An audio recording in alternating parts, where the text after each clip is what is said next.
안녕하세요. 다생다트부의 람보르입니다. 자, 제가 최근에 유튜브 채널 이제 커뮤니티에 뭐 궁금하신 점이나 뭐 질문사항 있으면 이제 댓글로 남겨달라 이렇게 글을 남겼었는데요. 구독자분 중에 한 분께서 이런 질문을 하셨어요. 첫 번째, 육지거북 브리딩을 도전하는 사람들에게 쓸만한 정보. 두 번째, 육지거북을 키우는 사람들에게 조언. 세 번째, 어떻게 육지거북을 키우게 결심하게 되었는지. 그리고 네 번째, 혹여나 다음 종을 번식시키고 싶으시면 어떤 종? 이라고 이렇게 질문을 주셨어요. 그래서 제가 이 질문을 토대로 이제 영상을 한번 보여드리려고 합니다. 첫 번째로 이제 육지거북 브리딩을 도전하는 사람들에게 쓸만한 정보라고 이제 물어보셨는데, 저 같은 경우는 이제 별거북을 이제 번식을 해봤잖아요. 그래서 별거북 위주로 이제 설명을 드릴 거고, 그 외에 이제 육지거북들, 뭐 많이들 키우시는 뭐 동해르만, 그리고 레오파드, 뭐 이런 친구들로 제가 알고 있는 선에서 이렇게 정보를 드리려고 합니다. 이제 별거북 기준으로 이렇게 설명을 드리자면, 일단 별거북은 습계형 육지거북이에요. 습계형 육지거북이면 이제 건개형 육지거북보다 습도가 어느 정도 좀 높아야겠죠. 그리고 기본적으로 별거북 같은 경우 이제 번식 사이즈, 번식 같은 경우는 몸무게로는 한 850 이상, 최소 850 이상, 그리고 사이즈는 아무리 못해도 18cm 이상은 돼야 합니다. 근데 간혹 한 17cm 정도 되는 암컷이 산란하는 경우가 있는데요. 그런 경우 대부분 무정란이라고 보시면 됩니다. 유정란을 낳기엔 희박해요, 사이즈 자체가. 물론 간혹 가다가 이제 유정란 나올 수도 있지만 초산 같은 경우는 대부분 무정란입니다. 바닥재 같은 경우, 저 같은 경우는 이제 코코비트예요. 코코비트라는 바닥재인데 이런 흙 재질이 좋습니다. 그리고 바닥재가 그래도 좀 축축해야 땅을 팔면은 이게 잘 파지잖아요. 축축하면은 이렇게 지금 축축하니까 이렇게 잘 파지는 거예요. 근데 만약에 축축하지 않고 너무 건조하다 그러면은 땅을 팔잖아요. 파면은 땅을 팔수록 이 집안이 무너져요. 집안이 무너지기 때문에 바닥재는 축축해야 합니다. 암컷들이 땅을 잘 파기 위한 거니까요. 땅을 파서 이제 알을 낳는데 이 바닥재 높이가 있어요.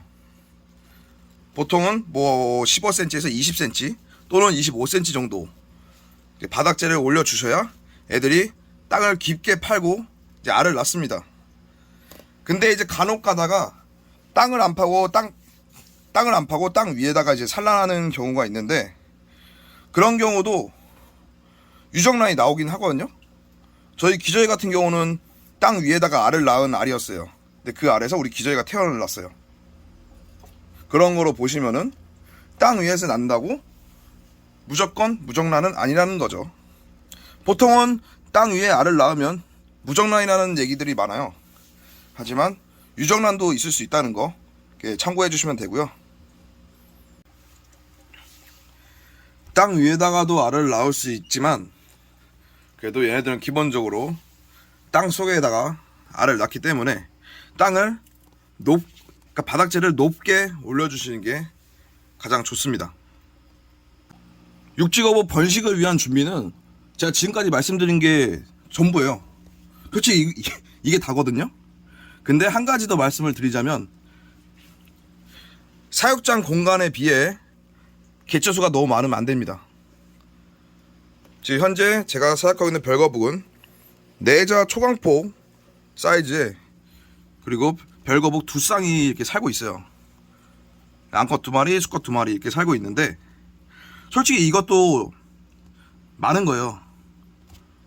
왜 많냐?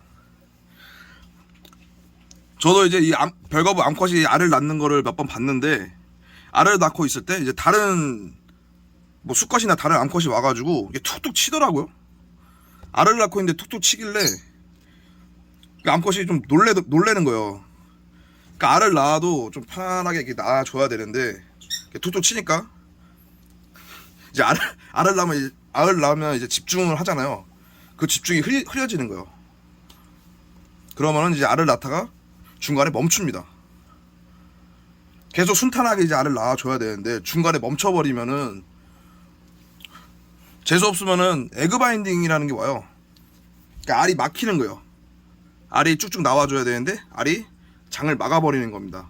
그걸 에그 바인딩이라고 하는데 그런 상황이 올 수가 있어요. 그래도 다행히 아직까지는 저희 집 애들은 그건 없는데 순탄하게 이제 암컷이 알을 낳게 하려면은 개체수는 좀 적은 게 좋습니다. 아니면 사육장이 좀 더 크면 더 좋고요. 그래서 내자 광폭 사이즈에서 저는 사육 중인데 현재 4마리라고 했잖아요. 저는 정확하게 이 4마리가 맥시멈이에요. 이 이상 늘어난다 하면은 산란 안 합니다. 안 할 거예요. 정확히 말씀드리면 산란을 안 할 겁니다. 아까도 말씀했다시피 다른 애들이 방해를 합니다. 방해를 안 할 수도 있지만 방해할 여건이 충분해요. 그리고 개체가 많아지면은 이제 활동 범위도 좁아지죠. 그리고 저 보시면은 제 사육장에는 장애물이 별로 없습니다. 딱 물그릇, 은신처. 밥그릇은 이제 밥 줄 때만 이렇게 놔주고 밥을 안 먹을 때는 이제 밥그릇을 이 은신처 위에 올려놓습니다. 그러면은 활동 공간 충분하죠. 이런 환경을 조성해 주는 것도 되게 중요하고요. 그러니까 지금까지 제가 얘기했던 걸로 이제 번식을 위한 준비는 이제 어느 정도 준비가 끝났습니다. 그리고 이 별거북을 토대로 말씀을 드렸는데 다른 육지거북도 비슷해요. 마찬가지로 바닥재 어느 정도 좀 촉촉하고 땅이 잘 파지게끔 돼야 되고 바닥재 높이도 높아야 됩니다. 좀 어느 정도 높이를 해야 되냐가 이제 좀 이해가 안 되실 때는 그 암컷의 길이의 한 절반 이상이라 생각하시면 돼요. 얘네는 자기 몸의 절반 이상을 땅을 팝니다. 아주 깊게 파요. 이제 그런 걸 생각하셔서 이제 바닥재 높이를 정하시면 아주 좋습니다. 지금까지 육지거북 번식을 하기 위해 필요한 내용을 말씀드렸는데 어디까지나 제 개인적인 생각이라는 것만 알아주시면 이제 감사하겠고요. 또 다른 방법도 있을 수 있어요. 생물사육에 있어서 100% 확실한 건 없거든요. 그리고 마지막으로 산란 징후에 대해서 이제 몇 가지 말씀을 드리려고 하는데 산란 전에 물을 엄청 마시기도 하고 밥을 또 엄청 먹어요. 그리고 사육장을 돌아다니면서 산란할 곳을 찾기 위해 여기저기 이제 땅을 막 파봅니다. 자, 그런 행위가 보이면 며칠 내로 이제 산란을 하니까 잘 지켜보시는 게 중요하고요. 물론 산란은 안 할 수도 있어요. 이건 거북이들 마음이기 때문에 그런 부분까진 사람이 다 알 수는 없습니다. 이렇게 생각을 하시면 되고요. 이상 육지거북 번식에 대한 설명은 끝났습니다. 혹시나 이제 궁금하신 점이나 궁금하신 점 있으면은 댓글로 남겨주시면 이해하기 쉽게 제가 설명을 드리도록 할게요. 지금까지 구독자분의 첫 번째 질문에 대한 답변을 드렸는데 나머지 질문도 이제 다음 영상에서 이제 말씀을 드리도록 할게요. 다음 질문까지 이제 영상으로 다 말씀을 드리기엔 영상이 너무 길어질 것 같기도 하고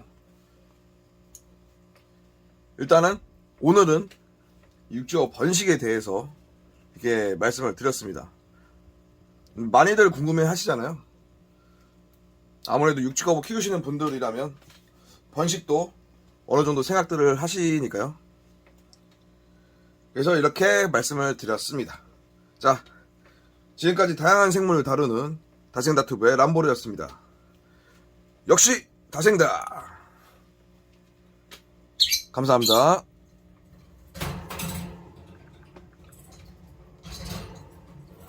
아이고 우리 별거북 또 촬영하니까 앞으로 오는 거야?